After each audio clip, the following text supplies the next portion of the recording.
check out my Fangs by Zoe Blessing. Day 1. It's been 2 hours since I escaped that blasted lab, 4 hours since they injected me with whatever that stuff was. The injection site is still swollen, but at least the burning has stopped. If I go home, will they look for me there? Drag me back to continue the experiment? Maybe I can stay at my girlfriend's house for a few days.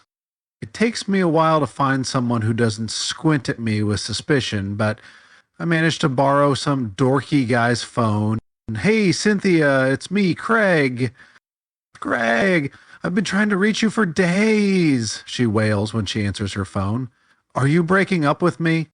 Actually, yes, I was, but that'll have to wait. No, of course not. You won't believe what happened to me. You know how I was talking about giving blood? Well, I did, and then they took me. What do you mean, they took you? Like your virginity? 'Cause it's a little late for that. She giggles at her own joke. Haha, you're so hilarious. No, I mean, they kidnapped me and took me to some freaking lab. Oh my gosh, she exclaims, but wasn't the blood drive yesterday? Why didn't you answer your phone before then? It was yesterday, but she doesn't have to know I was dodging her calls. It's going on all week, I inform her. I don't think it's safe for me to go home. Can I crash at your place for a while? But you said it was too early to move in together. Whoa, I said crash, not move in. Right, okay. She sounds disappointed. I feel a twinge of guilt. Thankfully, it's a small one. Great. Hey, do I have a change of clothes over there? I look down at the silly hospital gown I'm still wearing. I managed to snag a pair of sweatpants from some homeless guy's shopping cart, but they smell like, well, you know, like my locker back in high school. He's better off without them. You don't like to keep anything here other than a toothbrush, she replies, but I can go pick some things up for you if you like. Her voice is cheery and bright, like she's really latching onto this idea.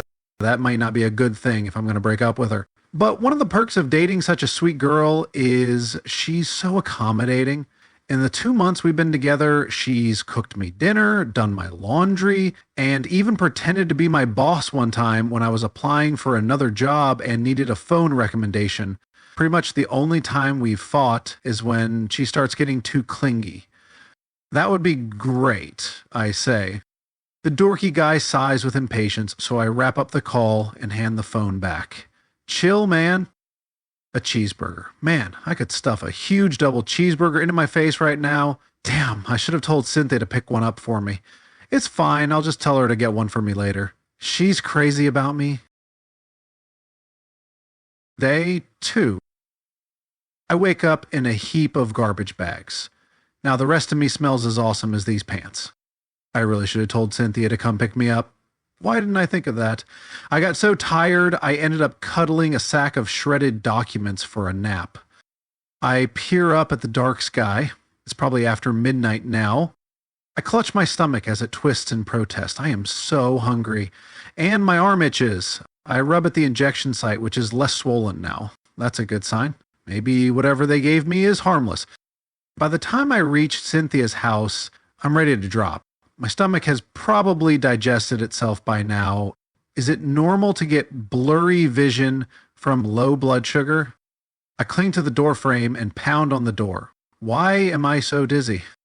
Cynthia, I howl. Cheeseburgers, now! I imagine breaking down the door with my fist. I've never felt such excruciating hunger before. Cynthia! My voice cracks in a way that hasn't happened since puberty. The door opens and I tumble in. Please tell me you got the cheeseburgers. Her brow crinkles with confusion. You never said anything about that. A ham sandwich then. I could eat a few of those. You know I'm a vegetarian, she says in that prim tone of hers that drives me up the wall. Well, what am I supposed to do? Fill up on carrot sticks? I stagger to a nearby couch, suddenly unsure if the room is spinning or if I am. I don't want carrot sticks, I mumble. Plenty of things to eat besides carrots. Her cheerful demeanor has returned, as if I hadn't shouted at her. But first you need a bath. Yuck. Yeah, these aren't mine. I pluck at the filthy pants. But I want to eat first. I'm so hungry. My vision stopped swimming long enough for me to finally take her in. Even with that tousled mess of blonde hair and that ugly Garfield t-shirt she wears to bed, she's beautiful. Maybe even edible. I lurched toward her, reaching out. You look so good. The confused crease in her brow deepens as she looks down at her attire. Really? A tentative smile lights her face. You think so? She takes a step back just before I can get there. Come on, I just want to touch you. I don't understand my desperation, but I totter forward again. Craig, you're acting strange. She steps back again. I keep bumbling toward her, and she keeps inching away until I realize we've ended up in the bathroom. Bath time, she announces like I'm a toddler. But I don't want to... The dizziness hits me again, and I sway to one side. Next thing I know, I'm toppling into the sink and sliding down to the floor. Oh no, Craig! It's the last thing I hear before the world spins into darkness. And I never got those cheeseburgers. Day 3. I have no idea what time it is when I wake up, but I smell a heck of a lot better. Not a fan of that lavender soap she uses, but it's a definite improvement over smelly locker pants. You're awake, Cynthia chirps, as if she's been waiting there this whole time for this very moment. She lifts a greasy paper bag from my favorite burger joint. Look what I got you. Yes, I sit up. You're the best. I know. She takes a huge glass of water off the nightstand. Here, you should drink some. Nope. I grab the bag out of her hands and inhale its heavenly scent. This is what I'm talking about. With the speed and grace of a charging bull, I plow into the burgers. It's not until I'm halfway through the second one that I notice my stomach churning. It's just gas, right? I take another bite, chew, and pause again. That's gotta be one hell of a fart. I look down at the burger. It doesn't look good anymore. I don't feel so good either. The swirling sensations in my gut boil into a nauseous rumble, and I find myself scrambling off the bed and into the bathroom. I manage to pitch my face over the toilet just in time to heave up everything I just ate. There were pickles in the burger? I hadn't noticed. Maybe I should chew better. My groan echoes off the toilet bowl. I haven't thrown up this much since the last time I got hammered with my friends, so... Not that long, actually. Cynthia kneels next to me, rubs my back. Maybe you should drink some water. Yeah, I wipe my mouth with the back of my hand. Maybe I should. I rinse my mouth, down the glass of water, and trudge back to bed. It'll be okay, Muffin, she says as she pulls the cover over my legs. You just need to rest. I cringe at the nickname, but can't find the will to protest. But I'm not sleepy, just hungry, I whine. Her lips purse to the side. Solid food doesn't seem like a good idea. Maybe some juice? Okay, I answer with resignation. I'd prefer beer, but I'm too weak to argue. Maybe later we can order a pizza. She leaves and comes back with a glass of apple juice. Apple juice, really? What grown adult with no kids keeps apple juice in the house? Thanks, I grumble as I take it from her. I don't really want it, but her face is so eager, like she wants nothing else in this world except to help me. I'm doing her a kindness by drinking this. I sigh as I stare down at the amber liquid. I don't think I liked apple juice even as a kid. Then I smell it. The sweet scent of tangy apple drifts up to my nose, and I don't know, maybe it's because I'm starving, but it smells so good. I take a sip, and it's like heaven in a cup. When has apple juice ever tasted this fantastic? I start gulping like I've spent a week in the desert, upending the glass and spilling streams down my chin until it's empty. I wipe my mouth with my sleeve. That was like the best juice ever. Can I have some more? She frowns at my sleeve, reminding me that she hates it when I use my clothes as napkins. You should pace yourself, she says, taking the glass. You don't want to throw up again. Yeah, I nod. Okay. Hey, did you find out anything about that fake blood bank van? Hush, later, you need to rest. Here, I'll read to you. She slides a book off the nightstand and opens it. Evolutionary History of Bats, Fossils, Molecules, and Morphology. Really? I knew she was nerdy, but really? I want to tell her to go get a Tom Clancy book or something, but my belly is so warm and happy for a change, I decide to let it slide. Is Batman in there? I joke, gesturing to the book. Surprisingly, no, but listen to this. She starts reading aloud from the book, and it's about as interesting as... I frown, trying to come up with something good. Maybe I'm sleepier than I thought. I let my eyes drift shut when she starts blabbing about something called phylogenetic patterns. Day 4. Blood in my mouth. Why is there blood in my mouth? I sit up with a start. It's my blood, right? Of course. Why wouldn't it be? I hurry to the bathroom through the dark. My dizziness is gone, which is a good sign. I flick on the light, squinting against the brightness. Blood smears my lips in the mirror. It's not a good look for me. I open wide to look inside my mouth. That can't be right. I rinse the blood from my mouth and look again. Are those my teeth? I nearly press my nose against the mirror, trying to get a closer look. Are those fangs? My canines are long and pointy, like a dog's. What the hell is going on here? Am I turning into a werewolf or something? I absently scratch at my arm, which has been getting itchier ever since the swelling went down. I roll up the sleeve to look at the injection site. It's hairy. No, not hairy. Guys can be hairy. It's furry. There's a patch of dog fur or something surrounding the injection site. Holy crap, I am a werewolf. Wait, where's Cynthia? I didn't eat her, did I? 100 thoughts flit through my mind as I thump back to the bedroom. Such a sweet girl, doesn't deserve to get chewed up by her boyfriend like roast chicken. Then again, if I did eat her, I wouldn't have to break up with her, right? She sits up on her side of the bed, rubbing her eyes. Her willowy neck and the rest of her body appears to be free of blood. Craig, something wrong? I exhale with relief, although it does mean I'll have to figure out a way to break up with her later, assuming I don't eat her first. I woke up with blood in my mouth. Her eyebrows go up and she switches on the lamp. Blood? Here, let me see. I sit beside her and open my mouth. She peers inside. Oh, wow. I know. She opens a drawer, pulls out a small flashlight, and shines it into my mouth. Amazing. It's weird, right? My teeth shouldn't...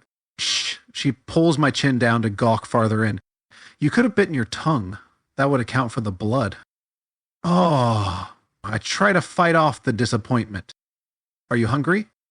Actually, yeah, but I won't bite you, don't worry. I can control it. Her blue eyes look as confused as I feel. Control what? The werewolf instincts. She stifles a laugh with a fist. Werewolf instincts? Yeah, look. I push my sleeve up to reveal my furry arm. She pulls my arm closer to the lamp to examine it. Interesting. Freaky is more like it. I flex the furry arm. Hey, do you think I got super strength? She ignores my question. Follow me. I follow her to the kitchen, continuing to flex my biceps, imagining werewolf strength pouring into my muscles. This is gonna be so awesome. When I sit at the kitchen counter, she slides some food in front of me. I peer at the odd selection. A bowl of fruit, a box of cereal, and a slab of raw steak. I reach for the steak, thinking that's what a werewolf would choose, but my eyes are drawn to the bowl of fruit. Why does that mango smell so divine? My hand shifts from the steak to the mango. What am I doing? I hate mangoes. They're like slimy and shit. But I pick it up anyway. Cynthia reaches for a cutting board. I can cut that for you. I bite into the mango before she finishes her sentence. My new fangs sink into the juicy flesh, and my eyes roll back in ecstasy as the sweet, sweet juice coats my tongue. Oof. The sound I make belongs in a porno. A scribbling noise gets my attention, and I look up. Cynthia's busy scrawling into a notebook. What are you writing? Just some notes. It doesn't occur to me to ask what kind of notes because I don't actually care. The girl is always reading scientific journals and talking about lab shit I don't care about. Reason number 27 to break up with her. Later. I'll do it later. After this fantastic mango. Day 5. We ended up spending the rest of yesterday cozying on the couch. I binge-watched werewolf movies while she did stuff on her laptop until we both fell asleep. When I awake, we're still on the couch, and it's still dark. I can see surprisingly well. Wolf night vision, check. With excitement, I inspect my arm to see if I've grown more fur. It's still the same, but maybe I'm stronger now. I grasp the edge of Cynthia's ridiculously heavy marble coffee table and lift. Crap, still heavy. Maybe the strength will come later. The heavenly scent of fruit wafts under my nose and I practically float toward it. The bowl of fruit is still there in the kitchen. I descend upon it like a ravenous vampire. Werewolf. I meant a ravenous werewolf, because that's what I am now. Daylight is filtering through the curtains when Cynthia stirs. What are you up to, Muffin? I wince at the pet name again. Do you have to call me that? She gives me a cute smile. What if it's short for Stud Muffin? Well, okay. I mean, she's not wrong. Hey, did you find out anything about that blood bank scam? They still owe me $100. They don't expect people to give blood for free, do they? She gives me an odd look. I mean, that's why people give blood, right? To get paid? She shakes her head. Never mind. You know how bats are carriers for all sorts of diseases?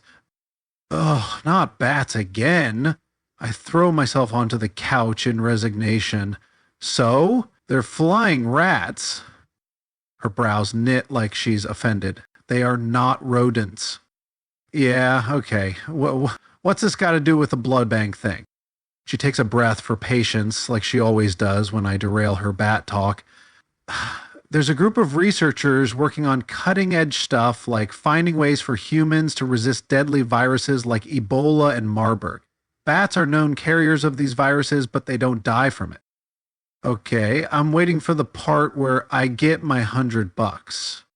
Conventional research methods are ridiculously slow. So many government restrictions. This research group is above all that. They do what it takes to get results. So what you're saying is, I focus really hard to get what she's saying. Like illegal human testing? You think that's what happened to me? She waves her hands dismissively in the air. Forget about illegal. What this group is doing is heroic. As far as I'm concerned, you're a hero too for being part of it. Oh yeah? My chest puffs out a little. I always knew I was hero material. But wait, you said they're experimenting with bats? So I'm actually a vampire instead of a werewolf? I can live with that. Vampires aren't as cool as werewolves, but they're still pretty badass. I head to the kitchen and grab the fruit bowl again, which only has a couple oranges left in it. She watches me sit down with the bowl in my lap. Vampire? Not exactly, Craig. I start slurping up an orange while she fetches a book from her bookshelf. She has a lot of books about bats. She sits next to me and flips to a chapter. Look, I lean over to peer at the picture she's pointing at and snicker. That looks like my mom's chihuahua. That's a fruit bat, she explains. Ha! I'm going to start calling him Bat Dog. They only eat fruit, she says slowly. Yeah, okay. I spit out an orange rind. What's your point? Craig. She lifts the bowl in my lap and points to the oblong wads at the bottom of the bowl. Who eats oranges like that? I stare down at them, not quite comprehending what I'm looking at. She resumes talking, her voice patient. Fruit bats typically mash the fruit against the bony ridges of their palate, extract all the juice, and then spit out the remaining pulp. My brain has stopped processing words. She sighs, reaches for her notebook, and starts writing. I rub my tongue along the roof of my mouth. It feels like the ribcage of a skeleton. I look down at the spit wads I made and see a ribcage pattern on them. My mouth drops open at the realization. Are you saying I'm turning into a fruit bat? Hard to say without further tests. What do you mean, further tests? I have a friend who works in a lab. He could probably tell us more if I bring him a blood sample. I recoil a little. A blood sample? As I ponder this, she strides to one of the bedrooms and comes back with a syringe. This'll be quick. Wait, why does she have syringes in her house? But before I can ask, she's already taken the blood she needs. Wow, she's fast. Like she does this sort of thing every day. Mind staying here by yourself for a while? She asks. I'm going to drop this off and pick up some more fruit. You like mangoes, right? I brighten at the thought of mangoes. Yes. She smiles her brilliant smile that I'm pretty sure she reserves just for me. Great. Don't go anywhere, all right? I'll take care of you and we'll get to the bottom of this. Her words comfort me and I settle back into the couch. All right, I concede. After she leaves, I open the notebook she left on the coffee table. It's full of notes like elongated eye teeth and bony ridged palate. There are diagrams of weird shapes that I'm not sure are DNA strands or viruses. This notebook makes my head hurt, so I put it down. My girlfriend is smart. That used to be one of the reasons I wanted to break up with her, but look at how hard she's working to figure out what's happened to me. I deserve a nice girl like that. I smile as I pick up the TV remote. I don't think I'll break up with her after all. I'll keep lying low here with her so those lab people don't find me. She can read those weird bat books and write all the notes she wants, and I won't get mad. That makes me a darn good boyfriend. I cue up a movie about vampires fighting werewolves and grin at one last thought. I'm a good boyfriend and a sly fox. That fake blood bank van probably trapped a whole bunch of people, but I'm the one who got away. Thank you for listening to Check Out My Fangs by Zoe Blessing. If you enjoyed this story, be sure to subscribe so you can discover more.